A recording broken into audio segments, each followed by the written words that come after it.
أعوذ بالله من الشيطان الرجيم. بسم الله الرحمن الرحيم.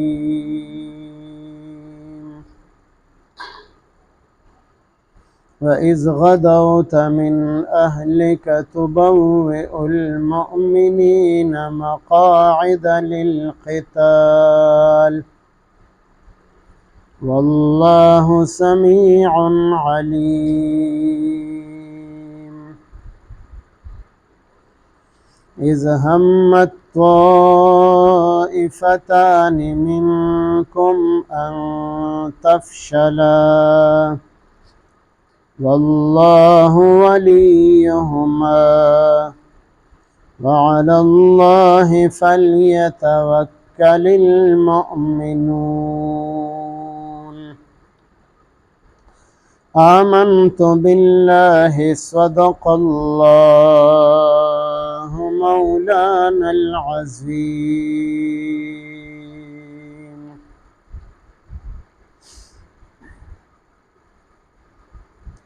مخکې آیاتونو مبارکو کې د کافرانو د مکر او فریب ذکر وشو او دا خبره ذکر کړله چې مؤمنانو ته خوشحالي ملو شي نو دا کافران په هغې باندې خفه کېږي او که مسلمانانو ته تکلیف او نقصان ورسیږي نو دوی پرې خوشحالیږي. بیا دوه صفات ذکر کړل د صبر او د تقوا چې که دا دوه صفات کامل درجې سره تاسو کې موجودي نو دا کافران تاسو ته نقصان نشي درکولی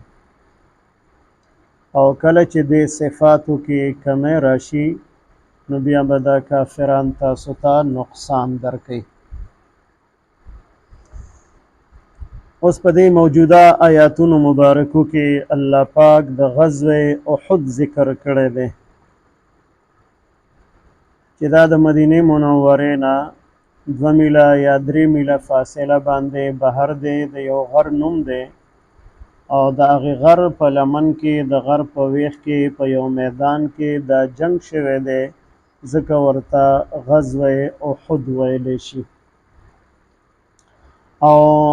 د احد غر باره کې نبی علیه السلام فرمایي چې احد غر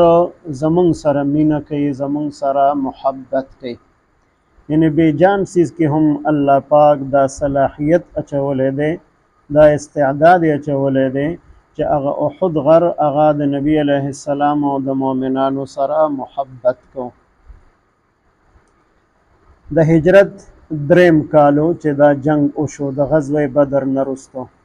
غزوه بدر د هجرت په 2 کال باندې شوی دی او غزوه احد د هجرت په 3 کال باندې شوی دی. د غزوه احد دپاره نبی علیه السلام 1000 کسان ځان سره کړل او د سحر په وخت کې د حضرت عایشه صدیقه رضی الله تعالی عنها د کور نه بهر شو. 1000 کسان ورسره دي د احد میدان ته ورسېدل.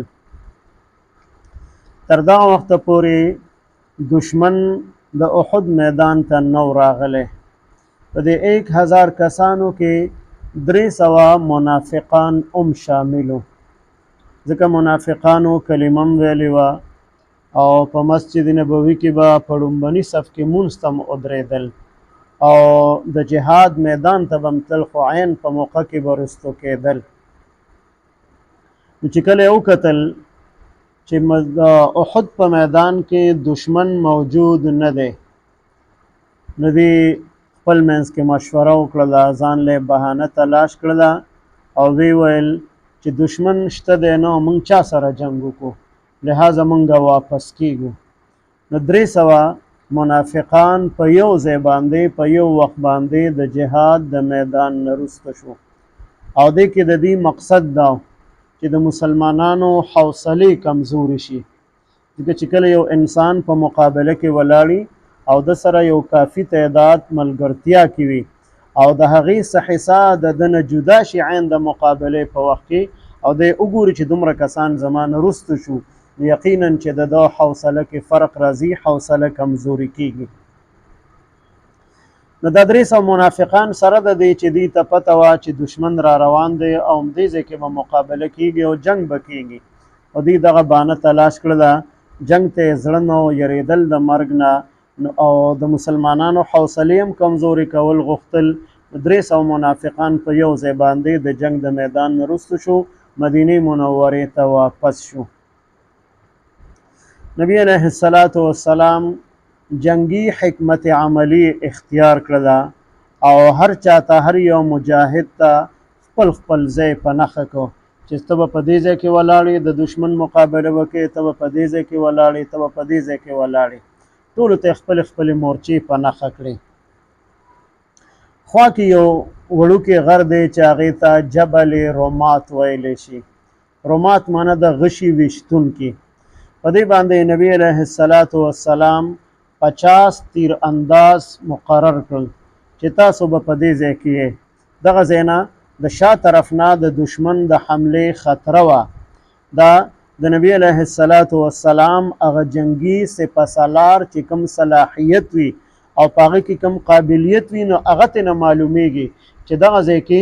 فوج د 50 کسانو فوجیان او مجاهدین نبی علیه السلام مقرر کړل یقینا چې دا اهم مورچه وه او هغې ته هدایات ورکړل دی 50 کسانو ته د حضرت عبدالله ابن جبیر رضی الله تعالی عنه هغه د دې 50 کسانو امیر او دې ته هدایات ورکړل چې که جنگ هر حالت کې وي که موږ ته فتح ملاویږي او که موږ ته شکست ملاویږي خو تاسو به په هیڅ صورت کې دا مورچه نه پرېږدئ نبی علیه السلام هدایت ورکړل دغه 50 کسان په دې ځای باندې مقرر کړل چې کله جنگ وشو نو مسلمانانو ته فتح او کامیابی میلاو شوله کافران د میدان نه وتښتېدل او ډیر مال غنیمت نه پاتې شو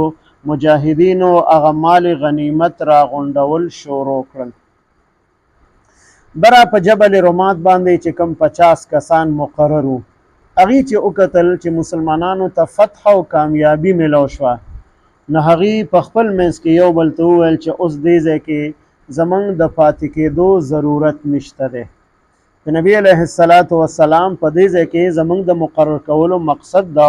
چې دې طرف نه دشمن حمله ونه کړي اوس خو دشمن شکست وخوړو او مال غنیمت دام د جهاد حصه ده نو راځئ چې موږ هم ورشو او مال غنیمت راغونډولو کې موږ هم خپله حصه مقرر کړو او دا مال غنیمت موږ هم راغونډ کړو په دې کې عبدالله ابن جبیر رضی الله عنه او د هغه سره 10 ملګري دا په دغه ځای باندې پاتې شو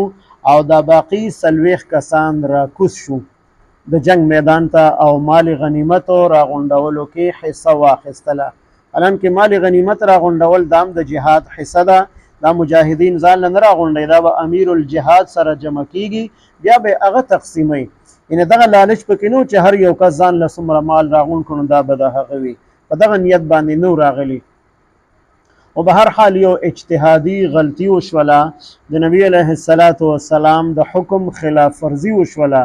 نو د هغې نقصان دا وشو چې کم میدان مسلمانانو ګټلی او دشمن تښتېدلی نو د دشمن یوه دسته د فوجیانو د حضرت خالد بن ولید رضی الله عنه په مشرۍ کې چې دغه وخته پورې هغه اسلام نو قبول کړی د دغه ځای نه هغې حمله وکړله وی کتل چې دا د شا طرف نه د دې ځای نه حمله کول مناسب دي مسلمانانو ته موږ ښکارو نه او چې موږ د دې ځای نه حمله وکړو ناڅاپه نو مسلمانانو ته موږ ډېر نقصان رسولی شو دغه 11 کسان ولاړو هغې مقابله وکړله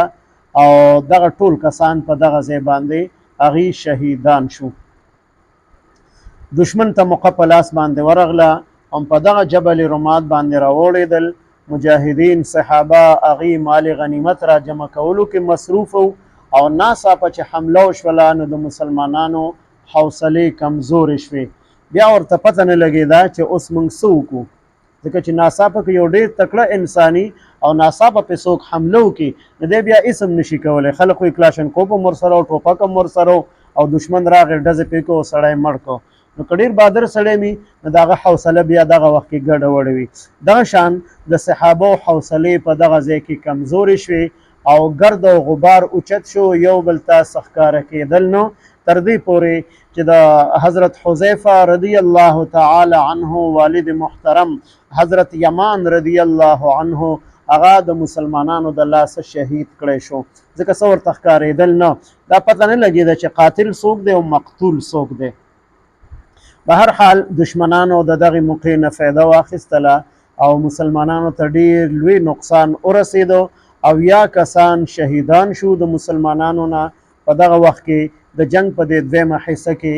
او 80 کسان هغه پکې ډېر سخت زخمیان شو. نو دغه واقعه الله پاک دلته بیانوي، خو د دغې منافقانو دا 300 منافقان چې په یو ځای باندې واپس شو، نو په دې کې په یو 2 ډلو باندې د دې د واپسې اثر وشو او هغې په زړه کې اراده وکړله چې موږ هم واپس کیږو، چې دومره ګڼ تعداد واپس شو نو بیا موږ څه دپاره دلته پاتې کیږو. یو بنو حارثه قبیله وه او دویم بنو سلمه قبیله وه چې دا دواړه قبیلې مسجد قبلتین سره خوا کې اوسېدل. د دې اراده وکړه، زړه کې راغلل، او چې بل طرف ته وکتل چې نبی علیه السلام د جهاد په میدان کې ولاړ دی، هغه نه دی واپس شوی. ابو بکر رضی الله تعالی عنه، حضرت عمر رضی الله تعالی عنه او نور صحابه هغه ټول موجود دي د جنگ په میدان کې، د جهاد په میدان کې. نو بیا موږ څه دپاره واپس کیږو؟ دا د الله پاک مدد و د دغې دوانو قبیلو سره چې د هغې زړونه الله پاک کلک کړل، د هغې حوصلې الله پاک کلکې او مضبوطې کړلې، او دغه شان هغې د جنگ په میدان کې به ثابت قدم پاتې شو. او به هر حال چې د نبی علیه السلام د حکم خلاف ورزي وشوله نو د هغې نقصان ډېر زیات مسلمانانو ته ورسېدو، او داسې نقصان ورسېدو چې دومره نقصان د دې نه وروسته په یو جنگ کې یا د دې نه مخکې په یو جنگ کې نه دی شوی د نبی علیه السلام په مبارک دور کې. البته په جنگ یمامه کې چې د حضرت ابوبکر صدیق رضی الله تعالی عنه په دور خلافت کې شوی دی، هغې کې 200 کسان په یو ځای باندې شهیدان شوي دي. او د هغې نه مخکې چې څومره جهادونه شوي دي نو په دومره ګڼ تعداد کې مسلمانان په هغې کې نه دي شهیدان شوي. دې نه مخکې غزوه بدر شوی دی، په هغې کې 14 کسان د مسلمانانو نه شهیدان شوي. او په دې جنگ کې د مسلمانانو تعداد د غزوه احد کې 200 کسانو، ځکه 300 منافقانو ټول تعداد 1000، هغې واپس شو نو 200 کسان پاتې شو، او د دشمن تعداد 3000. یعنې د هغه 1000 په مقابله کې یو په 3 باندې دشمنان زیات وو. خو چې تر څو پورې جبل رماد باندې هغه 50 تیرانداز ولاړو نو جنگ د مسلمانانو په حق کې و. او چې کله هغې کې 40 کسان راکوز شو نو بیا د جنگ هغه کیفیت او حالت هغه واپس بدل شو. و اذ غدوت، او یاد که هغه وخت چې ته بهر شوې د سحر په وخت کې، من اهلک د خپل کور نه، د حضرت عایشه صدیقه رضی الله تعالی عنها په حجره کې د هغې په کوټه کې نبی علیه السلام تشریف فرماو، او د دغه ځای نه د جنگ تیاری یې وکړله د غزوه احد دپاره، او د کور نه بهر شو. او بیا چې د جنگ میدان ته د احد میدان ته ورسېدل نو د هغې واقعه بیانوي، تبوئ المؤمنین، چې تا کېنول مؤمنان، مقاعد په مورچو کې، للقتال د جهاد دپاره. قتال جهاد ته ویلی شي. د جنگ دپاره دی صحابه مؤمنان هغه په مورچو کې کېنول چې ستا دا مورچه شوله، ستا دا ځای شو، ستا دا ځای شو، او دغه شان 50 تیرانداز هغې په جبل رماد باندې ودرول چې کوم ځای نه د دشمن د حملې خطره وه. والله سمیع علیم، والله الله پاک سمیع اوریدونکی دی،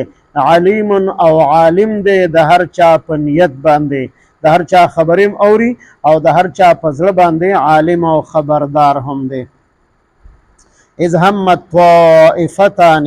په کوم وخت کې چې اراده وکړله 2 ډلو، منکم ستاسو نه، چې هغه مؤمنانو بنو حارثه بنو سلمه 2 قبیلې وې، چې هغې وکتل چې 300 منافقان په یو ځای باندې د جهاد د میدان نه رستو شو، نو د دې په زړه کې راغلل چې موږ هم رستو شو. نو هغې دا اراده وکړله ان تفشله، د دې خبرې چې دې حوصلې بیلي، حوصلې کمزوري شي، خو الله پاک د هغې حوصلې مضبوطې کړلې. الله پاک د هغې سره مدد وکړو او هغې د جهاد د میدان نه رستو نشو. والله ولیهما، او الله پاک دوست د دې دواړو قبیلو، د الله پاک مدد د دوی سره، نو الله پاک د دې حوصلې مضبوطې کړلې، او که حوصلې کمزورې کېدلې د منافقانو د واپسې په وجه باندې، نو هغه حوصلې ورله الله پاک دوباره کلکې او مضبوطې کړلې. وعلى الله، او خاص په الله باندې، فلیتوکل المؤمنون، پکار دی چې توکل وکي مؤمنان. یقینا چې د مؤمنانو توکل دا د الله په ذات باندې، ورنه 200 کسان او د هغې په مقابله کې 3000 کسان، یو په 4 نه تعداد د مشرکانو د دشمنانو زیاتو، بیا مؤمنان د جنگ په میدان کې ولاړ دي، تښتېدلي نه دي. و اذ غدوت، او یاد که هغه وخت چې ته بهر شوې ای نبی علیه السلام د سحر په وخت کې، من اهلک د خپل کور نه، تبوئ المؤمنین، تاکي نول مؤمنان، مقاعد په مورچو کې، للقتال د جهاد د پاره. والله سمیع علیم، الله پاک اوریدونکی او عالم دی. اذ همت طائفتان، په کوم وخت کې چې اراده وکړه 2 ډلو، منکم ستاسو نه ای مؤمنانو، ان د دې خبرې تفشله چې دی حوصلې بیلي. والله ولیهما، او الله پاک د دې دواړو مددګارو. وعلى الله فلیتوکل المؤمنون، او په الله باندې دې توکل وکړي مؤمنان. اللهم صل على سيدنا محمد وعلى آل سيدنا ومولانا محمد وبارك وسلم. رب اجعلني مقيم الصلاة ومن ذريتي، ربنا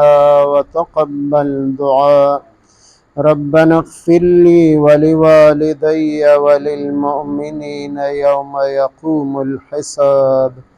ربنا اغفر لنا ولإخواننا الذين سبقونا بالإيمان، ولا تجعل في قلوبنا غلا للذين آمنوا، ربنا إنك رؤوف رحيم. ربنا هب لنا من أزواجنا وذرياتنا قرة أعين واجعلنا للمتقين إماما. وصلى الله تعالى على خير خلقه محمد وعلى آله وأصحابه أجمعين، آمين.